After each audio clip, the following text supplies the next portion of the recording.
தேர்தல் வந்தால் எவ்வளவு சீட்டு எவ்வளவு பேரங்கிறீங்களே, என்ன பேரம்? நான் ஒரு விஷயம் சொல்றேன், நான் பேசுவேன். யார்கிட்ட பேசுவேன்? எங்க மாவட்ட செயலாளர்கிட்ட பேசுவேன், எங்க நிர்வாகிகள் கிட்ட பேசுவேன், கடைகோடியில் இருக்கும் எங்கள் தொண்டர்கள் கிட்ட பேசுவேன். நம்ம யாரோட கூட்டணி வைக்கணும்னு, நம்ம யாரோட கூட்டணி வைக்கணும்னு உங்க கிட்ட பேசுவேன்.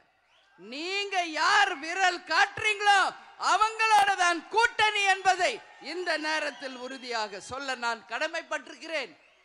யாரோடைய பேசுறோன்றீங்களே, புரிஞ்சுக்கங்க. முதல்ல தேமுதிக பேசுதுன்னா இங்க மேடையில் இருக்காங்களே எங்க மாவட்ட கழக செயலாளர்கள், நிர்வாகிகள், தொண்டர்கள், கூட்டணியை பத்தி அவங்க கிட்ட தான் நான் பேசுவேன்.